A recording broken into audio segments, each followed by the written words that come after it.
Hello.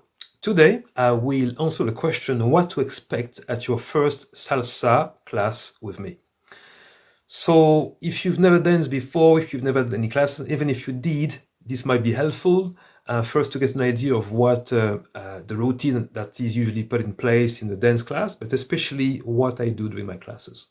The first thing, we start with warm up, and I start from the top to the bottom. We stretch our necks, shoulders, our hips, our knees, and our ankles. That's the very first part. That's the very first part of the warming up.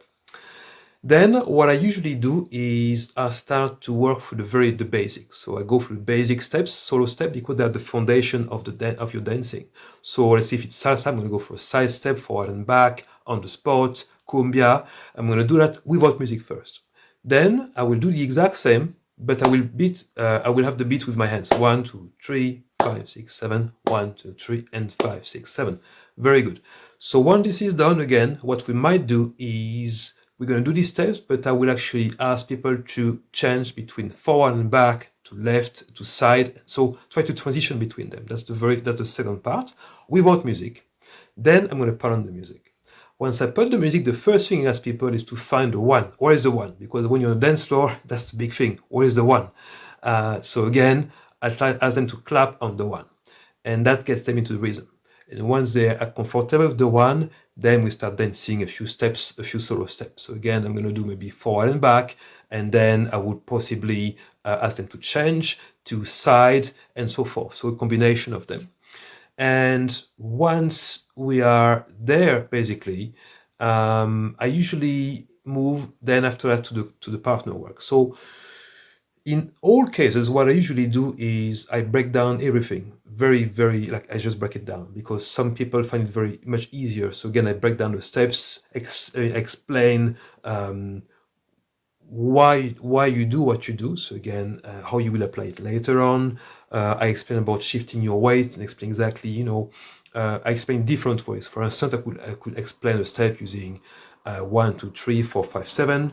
I could use left, right, left, right, left, right. Or I could use quick, quick, slow, quick, quick, slow. So again, I try to adapt to everyone's way of learning. And some people, will learn by seeing, before we learn by listening. They will learn by the pace, quick, quick, slow, by numbers. So again, I try to adapt it to cater for all different types of learning. And what else? So yes, in my class, usually you will learn to move, to connect, and to start to feel the music. So again, I'm really put a good bit of attention into dancing to the music. So be on the beat, very important, because again, if you dance with someone, she's on the beat, you are not, there's going to be a problem. You could be the most fantastic dancer, but if you're not on the beat, then you're not dancing to the music. So again, there's a massive emphasis on that. I just think it's very important. But again, this is also, well, it's always about, again, connecting with the partner that you're dancing with, connecting with the music, and I suppose just try to feel the music. So again, that would be the usual. So again, solo footwork, partner work, and then again, once this is done, I might just give you maybe a few minutes to dance a small bit and to practice in your own time. So what I find sometimes for people is difficult is when you are told what to do. So again, you were just waiting for this instructor to tell you turn, don't turn, and sometimes it can just create a bit of, not frustration, but a bit of tension. So what I do is I do have a phase where I tell you exactly what to do and announce the turns and the rest, but at the end, I will let you do your turns, your steps as you wish. And what it does is, because you know exactly what you want to do, you don't have to wait for someone else. It removes a bit of tension. And then it just means that you're going to do whatever you do in your own time. And sometimes that's the best way for people to learn. Some people like to be directed. And some other people would have been a bit like that before.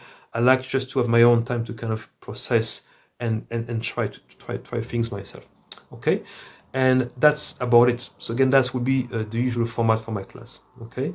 So that's it. The last thing I will say about my classes and generally is dancing is really about skills, but it's quite a lot about confidence. And what I usually try to do with my classes is try to build your confidence, to make sure that you feel confident in what you're doing.